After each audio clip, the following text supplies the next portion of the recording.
Is there anything of significance going on in camp?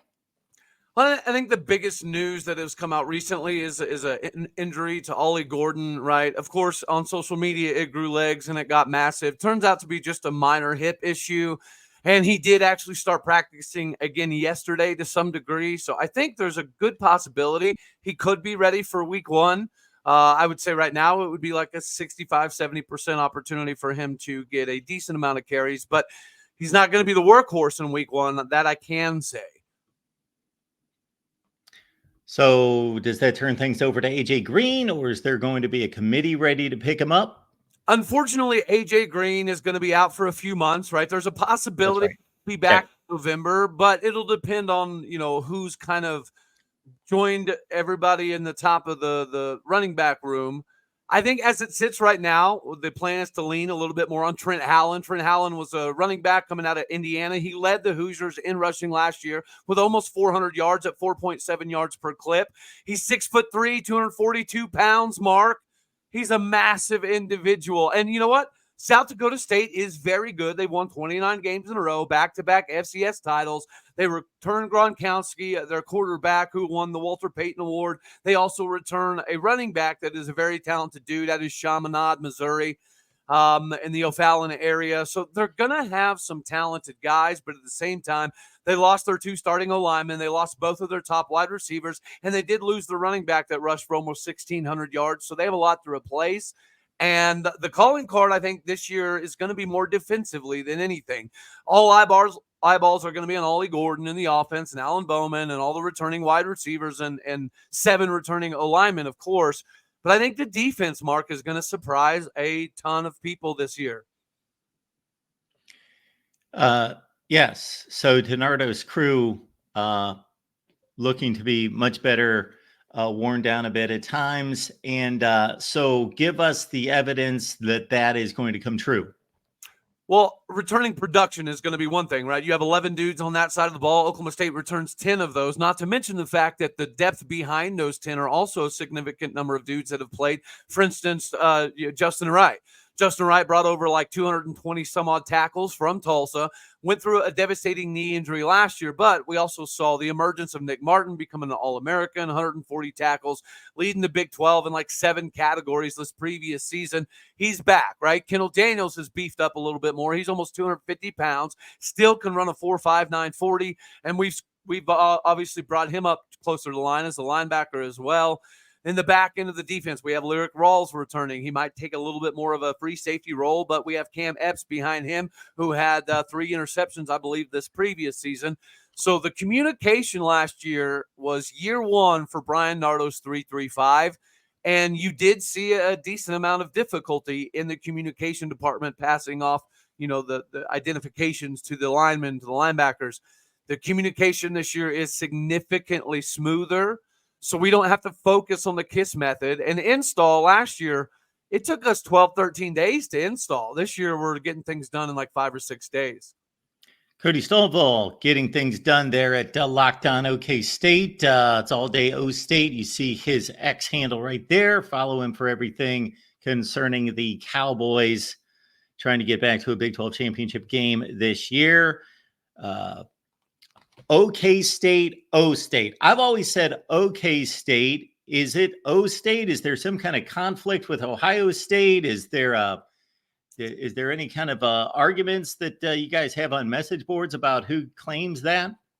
Well, of course, like Ohio State trademarked the Ohio State, right? So they could put T in front of theirs. But if you notice, Ohio State, Oregon State, Oklahoma State were the only ones that actually use OSU. Yes, they all 3 use it. Okay. No, Ohio State has they don't have an OSU logo.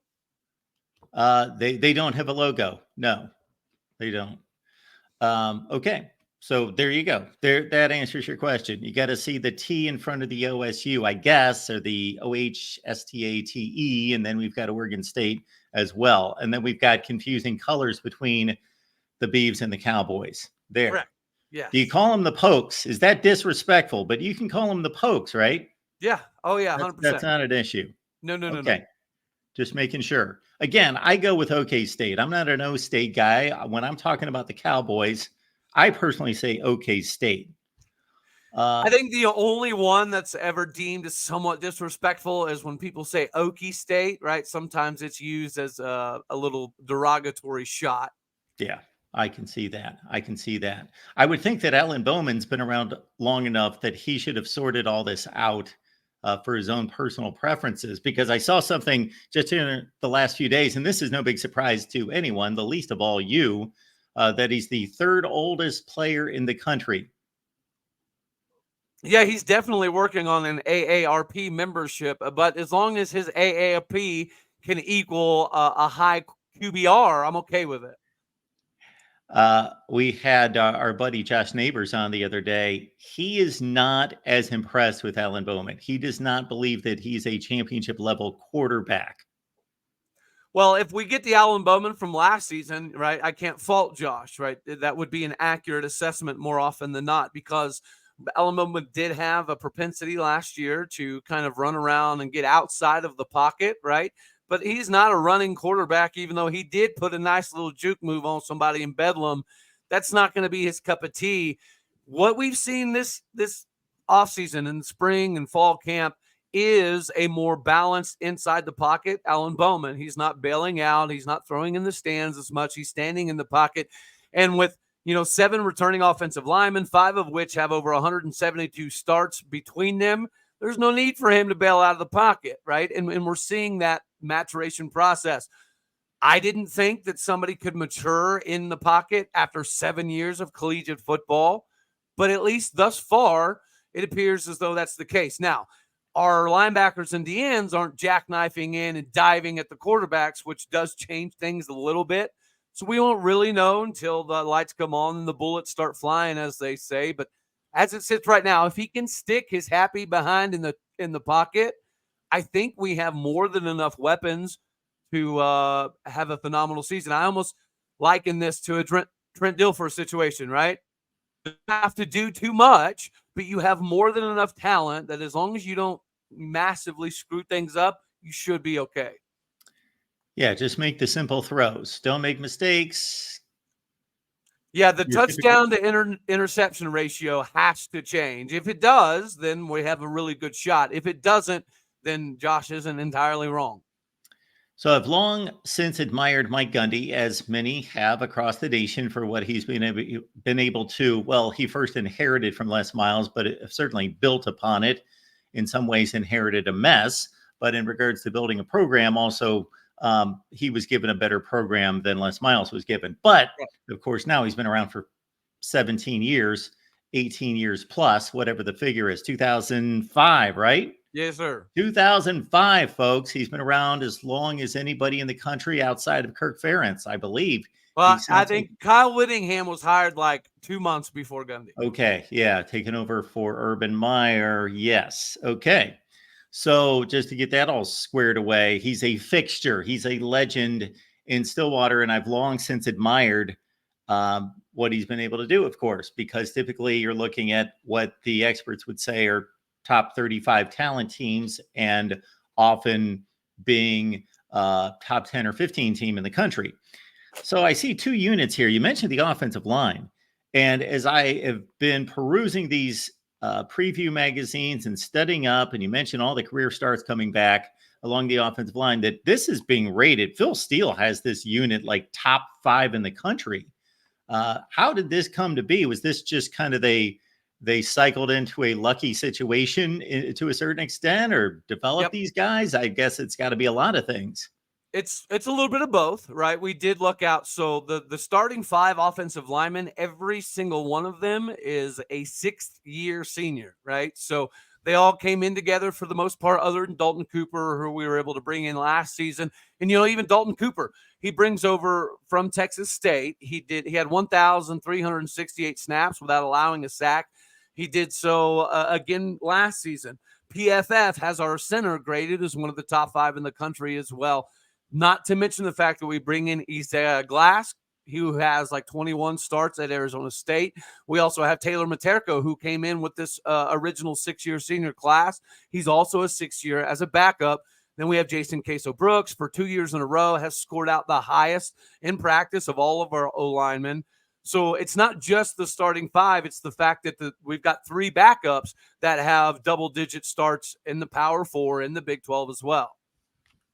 And then it's the linebacker unit as well. That's one of the best in the nation that many people don't know about. Right. So what is making those guys so good? Well, so it's funny you say that. There was 2 different publications that have put Oklahoma State top 5 linebackers in the country, and that was before Kendall Daniels was moved to linebacker. So people were giving Oklahoma State's linebacker room a lot of credit when Kendall Daniels was still classified as a safety. Now Kendall Daniels being up as a linebacker makes this group entirely more dangerous.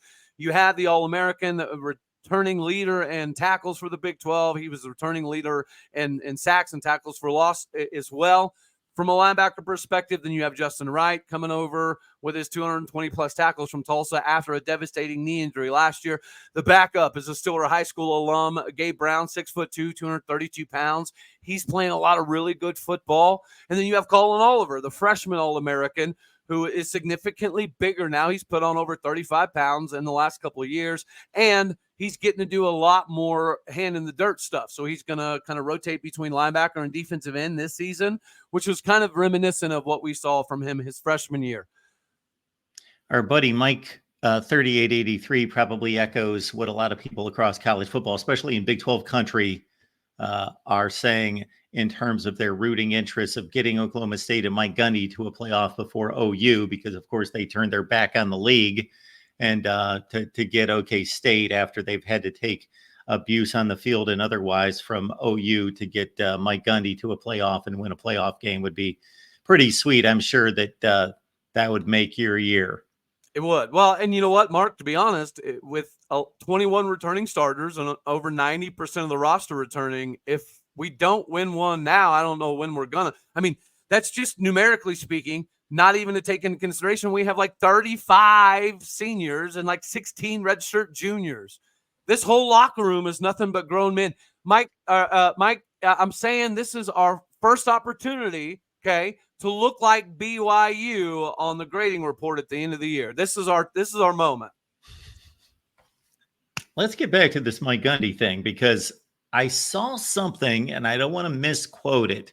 I think you were involved. I don't know that you were the originator of the post, but it had something to do with whatever Mike Gundy's win total is. Maybe if he's looking at, I don't know, 8, 9, 10 wins this year, that's going to push him to a certain place in college football. So if you're on par with what I'm getting at, maybe you can clarify the statistic.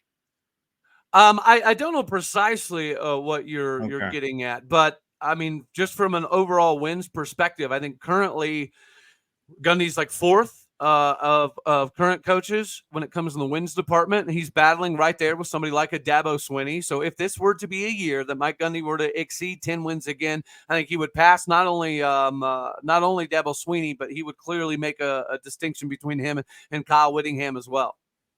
Okay. I saw something crazy about him being one of the 10 greatest coaches of all time. And I like Mike Gundy. I think he's doing a fabulous job. But I thought somebody was just based on pure numbers going to justify that he was a top 10 all-time coach. Well, from a wins perspective, right, he could end up in that pretty quickly. But, being a diehard Cowboy, my biggest, I think, complaint would be the fact that we have a lot of wins, but we don't have any championships to go. We have one championship to go with it, right?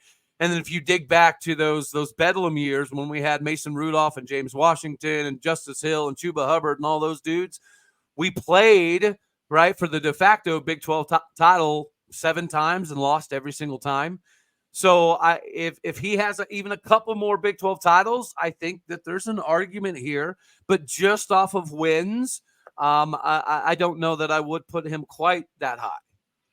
I don't think people realize how many guys have coached in the history of college football. Like, you could be number 40 on that list and you could be a great coach. There are just a lot of guys on the list. And maybe you start the list a little bit later in history. There'd be people that would start from Amos Alonzo Stagg in 1900, and then you're taking in all sorts of other dudes. or maybe you separated out since 1940 or 50 or something like that. But I just came across that post. I thought you might remember, because I remember seeing your name attached to it at some point, and I thought, okay, do I jump on this and go crazy, or maybe I just bring this up to Cody the next time? Because I went after West Virginia last night, and now I'm hearing it from a lot of West Virginia fans when they're misinterpreting what I stated. I don't know if you saw this post from Neil Brown. He was on the SEC network, which was my first question. Why is Neil Brown on the SEC network? Do they play an SEC team? No, they don't even play an SEC team this year. So anyway, I guess they're bored. So they had him on the SEC network, and there was some top 100 list of the top 100 college football players that might have originated in the SEC network, which wouldn't surprise me if they had like 92 SEC players on their top 100 list, because that's how they typically approach college football there. They do a great job within the conference, but anytime they talk about anything national, they go off the rails and they're completely delusional. Yep. But he was upset. It's so funny you mentioned that, because Sure. I covered that in Friday's show. At the top 100, there were 12 Big 12 representatives, but you are right. It was very, very, very SEC heavy. Which I don't have it depends Right. how heavy. Yeah. It's still probably the best conference in college football. Right. Correct. But the point I made actually was, so Neil Brown got on there and he was he didn't seem too tongue in cheek, but it wasn't like he was pounding his desk or anything, raving mad. But he basically said, well, this is ridiculous that we don't have any players in the top 100. We've got a quarterback in Garrett Green that should be in the top 100. And we've got, I apologize, I don't know the offensive lineman, who's a projected first or second round draft pick that he was stating should be in the top 100. And he called them incompetent and either stupid or that they didn't know what they were doing. They don't know anything about football. That's a direct quote. They don't know anything about football. And I thought, I completely respect him sticking up for his players and him going to the mat.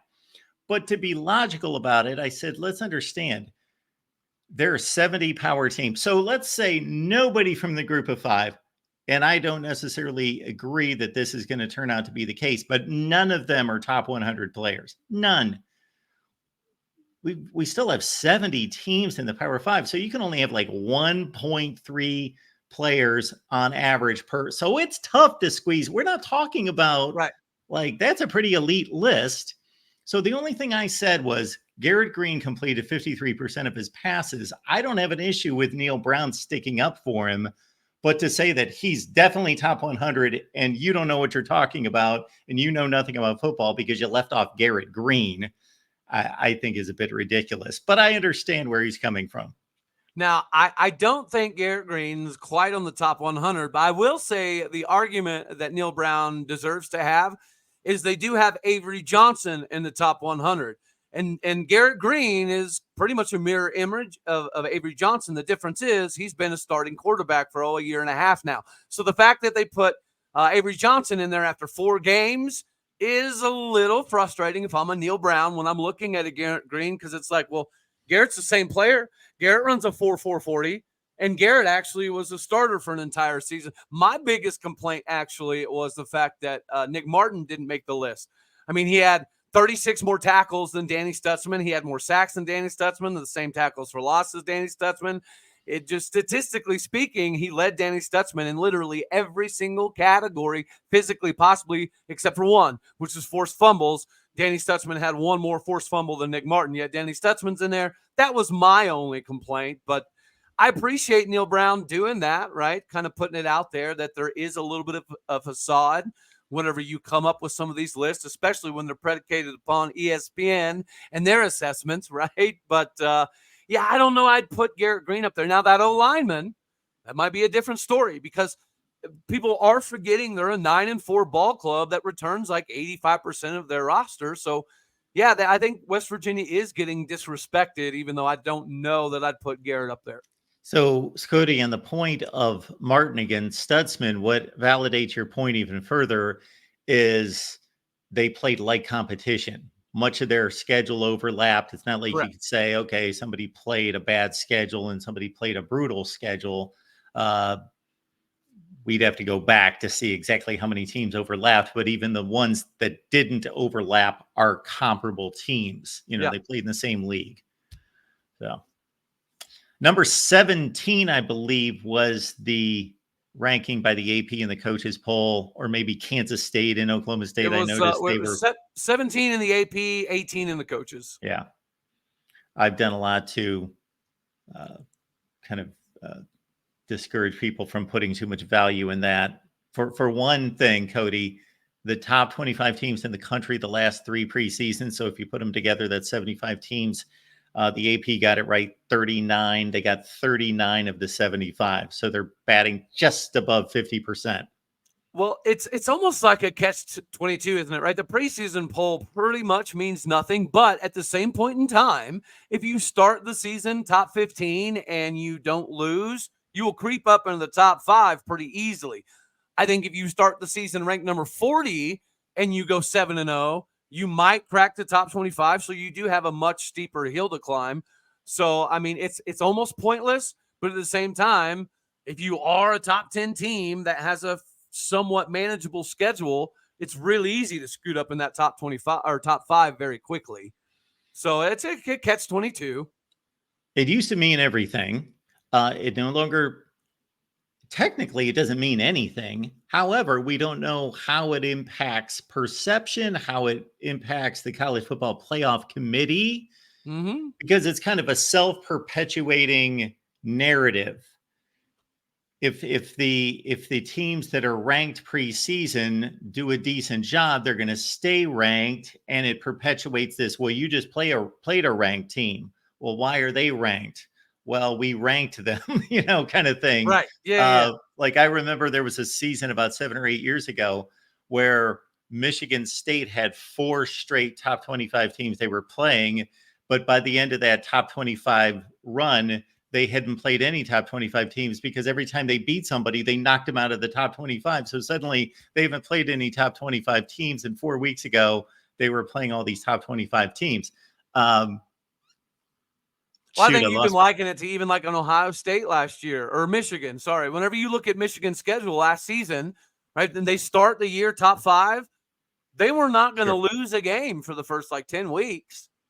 No. Just, so Michigan knew the minute that the polls came out in conjunction with their schedule, all they've got to do is just take care of business, and they're going to stay in the top 5 pretty much no matter what, even if they were to lose to Ohio State. So it is very pointless to some degree, but it does matter. Like you just said, perception. We're in an age where NIL, transfer market recruiting, and high school kids are getting less and less recruited. Therefore, if you're on the national scene and you're on all the commercials for game days and stuff, it is beneficial. Yeah, for anybody who doesn't think that the preseason poll is a predictor of what the rankings are going to look like. Now, obviously, you could be number 5 in the country preseason, and if you go 4-8, you're not going to be ranked. So obviously, the results are going to take care of it to a certain extent. But take this Georgia-Clemson game, for example. Georgia's number 1, Clemson's like 14. If Georgia loses that game by a field goal, it's a great game, they lose. What is Georgia dropping to? 7? I don't even think they go that far. Yeah, they may not even drop that. And Clemson's going to vault. Right. And however, but if Georgia enters that game and they're unranked, if they're completely unranked and play the same exact game, they're going to stay unranked after they lose to Clemson by a field goal. Yep. So how is that consistent in any way? It's not. It's a glorified beauty pageant to some degree, but it's a necessary evil, unfortunately, I guess. Well, it's going to stick around because it's fun and people love rankings. And I do too. I think it's fun. I do a top 25 that actually makes sense. That's based on results. So I don't do a preseason one, but I did one this year because I had enough people saying, we want you to do a top 25 that actually makes sense. And I said, well, the reason it makes sense is because it's only based on results. So I can't do a preseason one. And they said, do one anyway. And so I tried to base it on last year and then some logical deduction of who did everybody gain, who did everybody lose, make some kind of logical deduction. That's like people that think that the last year's national champion should start number one the next season. That's all well and good if that's the way you want to approach it. But if you're going to approach that for the national champion, then you have to do that for everybody else, because why would that just apply for the national champion? So then you just take the final poll from the end of the season after the bowl games and you start the next season. That I don't agree with that, but if you're going to do it for the national champion, you would have to do it for everyone else. The only thing that I find slightly perplexing is how late into the game the first, CFP style poll comes out. I do wish maybe it was a couple weeks earlier so we'd get a decent barometer, because until then, the AP and the coaches poll are a guide. And I would say, traditionally speaking, though, the CFP polls are within a few typically of the AP, right? It's not going to be crazy. If the AP has somebody number 8 in the country, the CFP is not going to have them 18 more often than not. So, the polls are a decent barometer for what we're going to anticipate for the CFP. Other than that, it is just a dog and pony show. Absolutely. So one last thing on that same point. Hit me, Goose. So if to me, this is what I think proves that there's too much groupthink concerning this. Obviously, the AP came out about a week to 10 days after the coaches poll. And like I said, almost every spot was exactly the same. Or if there was a difference, it was by one. Right. I think late in the poll, Kansas and NC State were too different. They just flip-flopped like 22-24. If we isolated these people, Cody, everybody that had a vote from the end of last season, national championship game, then we put you in some kind of chamber and you couldn't watch social media. You couldn't be persuaded by anybody's opinion, but you got all the information you needed. You got everybody's rosters. You got all the information to just make an isolated opinion of college football. There is no way that these polls would be that close and everybody would think Georgia's the best, Ohio State's second best, on down the line. Mm-hmm. There's just no way that we would have far greater diversity of opinion.